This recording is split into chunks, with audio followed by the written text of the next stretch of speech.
Jesus, vive nas promessas, sempre vejo assim. Purificação do sangue para mim, plena liberdade gozarei sem fim. Firme nas promessas de Jesus, firme nas promessas de Jesus, meu mestre.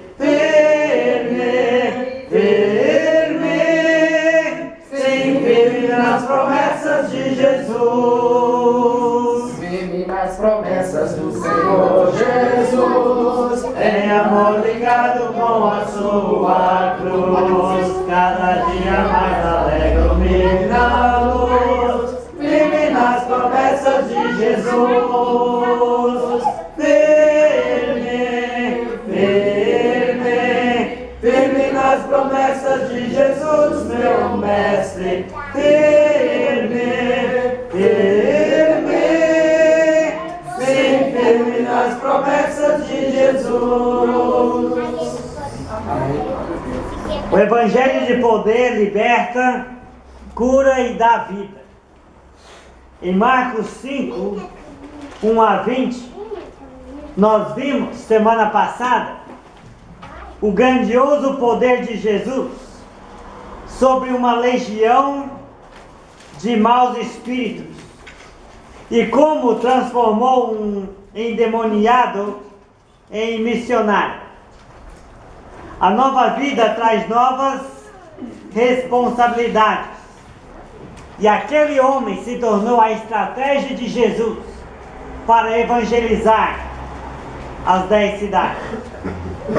Então a mensagem de hoje, esta mensagem, é uma continuação do estudo do capítulo 5 de Marcos, mostrando que o Evangelho de poder liberta, cura e dá vida. Agora, dos versículos 21 em diante, nós veremos duas pessoas em necessidade extrema. E a única e última esperança delas, adivinhe quem é? É Jesus. O que ambos necessitados nos mostram é que mesmo que as necessidades sejam diferentes, a solução é a mesma. É Jesus. Amém? Mas para chegarmos até Ele, é preciso vencer os obstáculos que se interpõem no caminho da crença que Ele espera ver em nós. No caso do endemoniado Geraseno, o poder de Jesus agiu independente da fé. Jesus foi a Decápolis travar aquele confronto específico. Quando ele retorna de barco para ensinar à beira-mar, a fé terá grande importância nos sinais operados.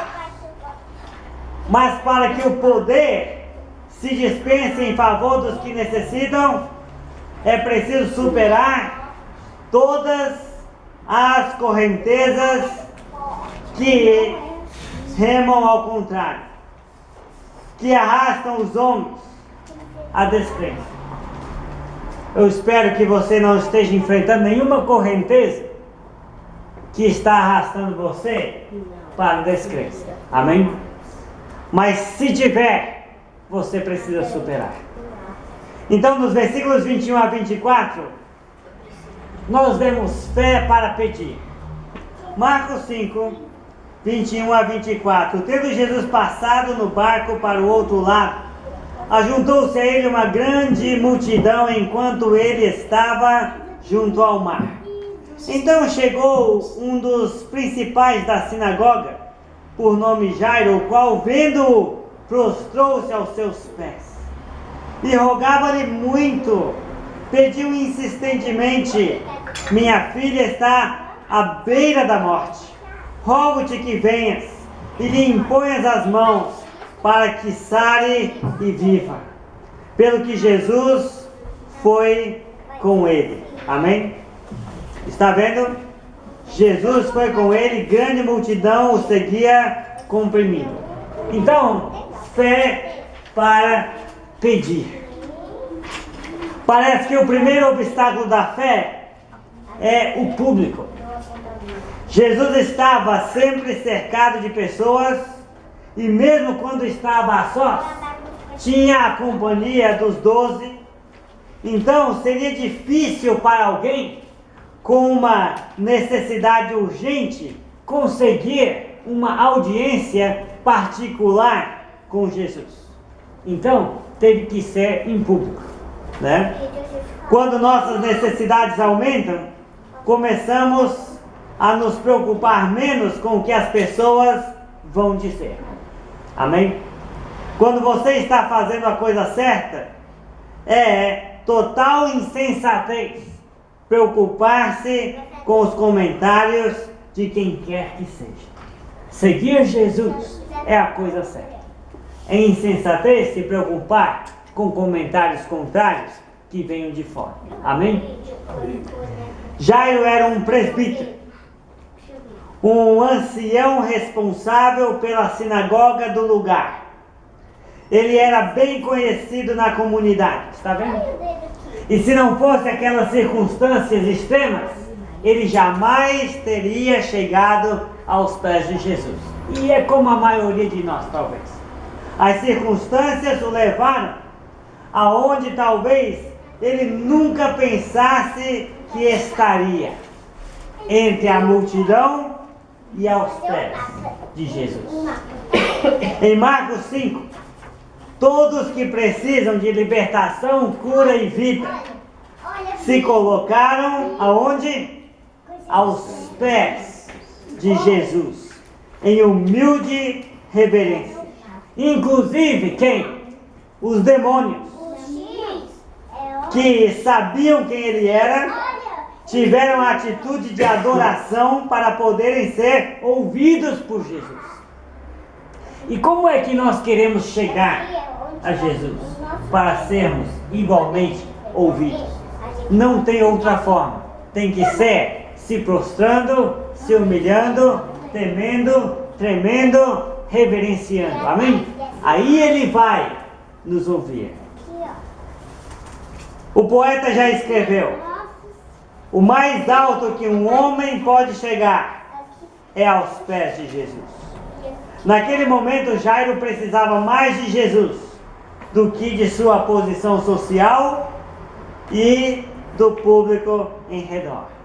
E o público em redor não podia mais determinar suas atitudes, porque a única solução para a sua vida era Cristo. Como a legião em Decápolis, o príncipe da sinagoga suplicou muito que Jesus sarasse sua filha à beira da morte. Ele disse: venha, lhe imponha as mãos e ela sare e viva. Está vendo? Os milagres do Novo Testamento eram feitos dessa forma. Como? A pessoa que tinha autoridade para pregar a palavra de Deus ia, impunha as mãos e sarava e vivia. Amém? Era assim. Os milagres do Novo Testamento eram feitos dessa forma. Como hoje não se vê em nenhum grupo religioso moderno, então, obviamente, os verdadeiros milagres não existem mais. Jairo sabia nas mãos de quem verdadeiramente estava o quê? O poder. Amém? Nós sabemos nas mãos de quem verdadeiramente está o poder. Com fé para pedir, ele já conseguira ser atendido em 50% de sua súplica. Por quê? Porque Jesus já foi com ele. Amém? E se Jesus já está na companhia dele, se ele já está conseguindo levar Jesus para casa, 50% já está resolvido. Venha até a minha casa. E Jesus começou a acompanhá-lo. Amém? Qual que é a aplicação aqui? A preocupação com a opinião pública, social ou familiar impedem a muitos de chegarem até aos pés de Jesus. E infelizmente, mesmo as pessoas estando em grande necessidade, não é? Não vale a pena se preocupar demais com o público, com o que as pessoas vão falar, com o que as pessoas vão dizer, com a opinião da sociedade. Nós precisamos nos preocupar com o que Jesus vai dizer de nós e para nós. Amém? Então a nossa posição social não é mais importante do que a nossa posição diante de quem? Diante de Jesus. Não importa quão alto você seja na sociedade, o que importa é se você vai se prostrar diante de Jesus. Então a multidão intimida a muitos, mas não resolve o problema de ninguém. Já notou isso? A multidão intimida a muitos. A multidão fala demais, quer interferir na sua vida demais. Mas resolve o seu problema? Resolve nada. Você está preocupado com eles? Então a multidão intimida muitos, mas não resolve o problema de ninguém. Jairo entendeu que dentre a multidão, só um podia socorrê-lo como precisava. Amém? Jesus. Então também, a maneira como chegamos a Jesus faz toda a diferença ou não? Jairo chegou e fez a diferença. Então quem é Jesus? É o Filho de Deus. É o Senhor. Jesus é Senhor e Ele não é um escravo. Jesus não vai fazer o que eu quero. Ele vai fazer sempre o que Ele quer. Amém? Então é melhor chegar de uma maneira apropriada para pedir alguma coisa para Jesus. Porque Ele é Senhor e não escravo. O modo como nos dirigimos a Ele faz com que Ele resolva acompanhar-nos. Ou não. Amém? Ou não. Então, humilhai-vos diante de Deus. Amém? Muito bem.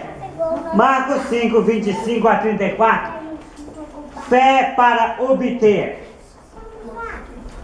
Certa mulher que havia 12 anos tinha uma hemorragia e que havia padecido muito à mão de vários médicos e despendido tudo o que tinha, sem contudo nada aproveitar. Pelo contrário, indo a pior. Ouvindo falar de Jesus, veio por detrás entre a multidão e tocou na sua veste. Dizia ela: se tão somente tocar nas suas vestes, sararei. Imediatamente se lhe estancou a hemorragia. Sentiu no seu corpo estar curada do flagelo. Jesus, conhecendo que de si mesmo saíra poder, voltou-se na multidão e perguntou: quem tocou nas minhas vestes? Responderam-lhe os discípulos: vês que a multidão te aperta e dizes: quem me tocou?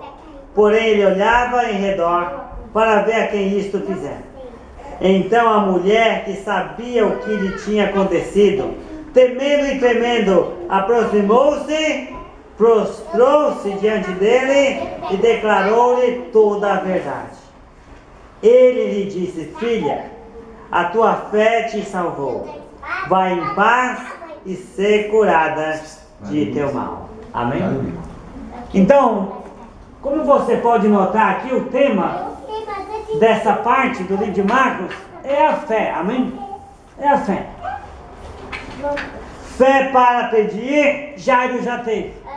E agora a mulher com a hemorragia, ela teve fé para obter. Fé para obter. Estava difícil andar até a casa de Jairo. Então, tempo suficiente para que uma mulher necessitada de cura, mas com muita fé, se destacasse da multidão. O nome dela poderia ser Adriana, poderia ser Geralda, poderia ser Sueli, poderia ser Sirlei, né? O nome dela poderia ser Ana, Joana, Isabel ou Maria. Não importa. O problema que ela tinha, qualquer mulher podia entender. Não é verdade? O que ela tinha? Há 12 anos, ela sofria de distúrbios menstruais. Talvez ela tinha aquilo que hoje as pessoas chamam de mioma, ou alguma coisa assim, bem grave, bem parecida com isso, né? Então, as mulheres sabem entender o que essa senhora ou jovem estava passando. Distúrbios menstruais irregulares por 12 anos, né? Então, se começou com 12 ou 13 anos, essa moça era bem jovem agora e ela tinha uns 24 para 25 anos de idade. Lembra, Jesus vai chamar ela de filha. Então ela ainda era uma pessoa relativamente jovem. Mas a sua aparência devia ser de agravar, né? Imagine 12 anos com aquela hemorragia, né? Com um distúrbio menstrual irregular. Então, esse problema não é um problema como os outros, concorda? Isso é um problema íntimo, muito pessoal, muito particular. Está vendo? Esse problema íntimo é a explicação para ela agir em anonimato, a princípio, sabe? Pois certos problemas tão íntimos assim geram o que nas pessoas? O constrangimento, a vergonha, não é isso? Diante de qualquer pessoa, ainda que seja numa situação particular, falar de certos problemas tão íntimos gera constrangimento e vergonha. Então ela estava na multidão e ela disse: bem, então agora ninguém pode me perceber e eu vou tocar nele, mesmo que seja por cima da roupa dele, e eu vou ficar curado. Amém? Foi isso que ela pensou. Ela evitou a publicidade por causa do constrangimento. Então, tanto esse fato é importante na passagem, que o Evangelho, note bem, preservou a identidade da mulher. Amém? Porque essa mulher certamente se tornou uma discípula depois, mas o Evangelho diz certa mulher, preservando a identidade da pessoa. Então o versículo 26 mostra a crueldade do nosso mundo. Pessoas se aproveitam do sofrimento dos outros e as exploram, simplesmente vendendo a ilusão. E além do doente, gravemente doente, ela ficou pobre e explorada. E o tom do versículo sugere todo constrangimento e talvez até abuso físico e moral à medida que ela se sujeitou a exames e tratamento que nada adiantou.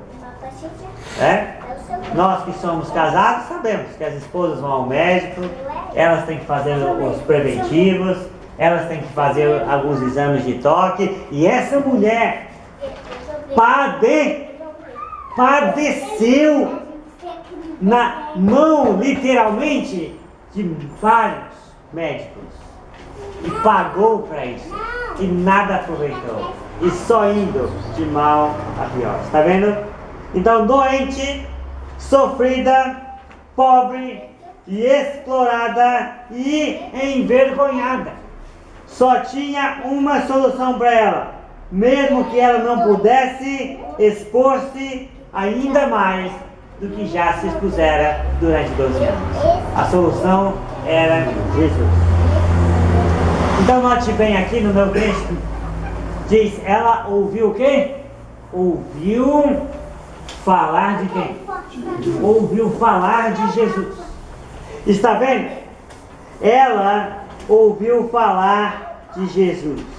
Então ele tem autoridade até sobre os demônios. Ela ouviu falar.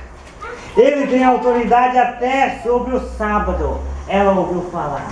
Os ventos e o mar lhe obedecem. Ela ouviu falar. Os demônios tremem diante dele. Ela ouviu falar. A mão ressequida de um homem foi restaurada completamente. Ela ouviu falar. Ele veio estabelecer o seu reino. Ela ouviu falar. E ela ouviu falar também que Jesus, com um toque, purificou um leproso. Ela ouviu falar. Amém? Então ela pensou, se eu tocar mesmo que seja pela roupa dele, eu vou ser curado. Porque a fé vem pelo ouvir. E tudo que ela havia ouvido sobre Cristo era a verdade. Amém? Então a fé dela estava baseada na verdade. Então se eu tivesse ouvido tudo isso sobre Jesus, eu também iria ter ele. Amém? Eu também iria. Né? Então, como Jairo, seria difícil conseguir um tempo a sós para falar sós com Jesus sobre um problema tão íntimo, não é? E Jesus tão santo, homem, falar com ele sobre esse problema, pedir para ele isso, realmente se ponha no lugar dela, antes de julgar por ela ter feito algo escondido, não é? Mas ela esperara 12 anos por uma solução. Então ela aproveitou o momento, sem saber se teria outro, e ela agiu pela fé. Pela fé. E felizmente, naquele dia, o poder estava à disposição da fé. Amém? O poder estava à disposição da fé. E eu acredito, irmãos, que ainda há grande poder de Jesus à disposição da nossa fé. Eu não sei qual é o seu flagelo. Eu sei quais são os meus. Mas todos nós precisamos entender que o poder ainda está à disposição da fé. Amém? A fé começa no pensamento coerente sobre fatos. Se outros puderam até ser purificados de lepra com um toque daquele homem, então se ela o tocasse, ela ficaria curada. Amém? Ainda que fosse por cima da roupa, não tem problema de ele me tocar, mas se eu tocar nele por cima da roupa, tá bom. Ainda que fosse na roupa que o cobria, como a lepra que sumira instantaneamente de outro homem, ela ficaria curada. O poder estava em Jesus e ela precisava ter algum contato com ele. Amém? Então note bem, o poder está em quem? Em Jesus. E nós, Henrique, Paulo, nós precisamos entrar em contato com ele. Amém? Então qual que é a aplicação? Hoje, você não pode mais tocar nas vestes de Jesus como aquela mulher fez. E não adianta cantar, tocar em tuas... Não vai acontecer. Tá? Isso é emocionalismo evangélico. Hoje você não pode mais tocar nas vestes como aquela mulher. Mas você ainda pode ter contato com Jesus. Amém? Você ainda pode ter fé em Jesus e entrar em contato com Ele por meio de obedecer a sua palavra. Amém? Quando você obedece a palavra, você está entrando em contato com Jesus. Quando você obedece a palavra, você está tendo fé e entrando em contato com Jesus. Amém? É assim que se procede agora. Então o poder será liberado agora, segundo a nossa obediência por fé. Amém, irmãos? Vamos obedecer. E o poder vai estar à disposição da nossa fé. Amém?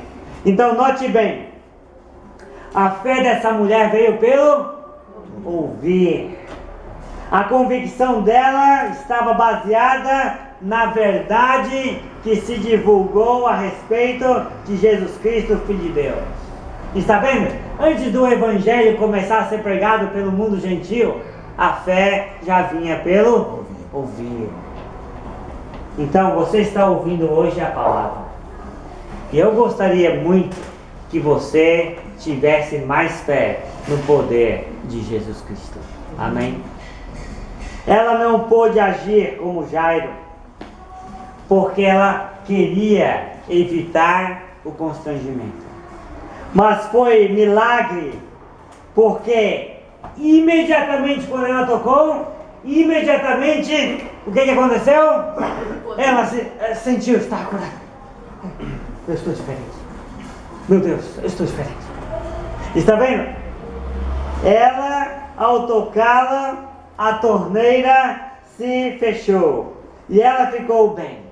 E se você sofresse 12 anos de uma doença, você não sentiria a diferença na hora quando essa doença sumisse? Então, o que de fato aconteceu, não é? Então, diferente dos outros milagres, esse não podia ser demonstrado em público, concorda? Para que as pessoas o soubessem, seria preciso vencer agora o constrangimento. Amém? Para que as pessoas soubessem do grande milagre que ocorreu, do grande poder que saíra de Jesus, imediatamente ao ser tocado, ele sentiu que saiu o poder. Não só ela sentiu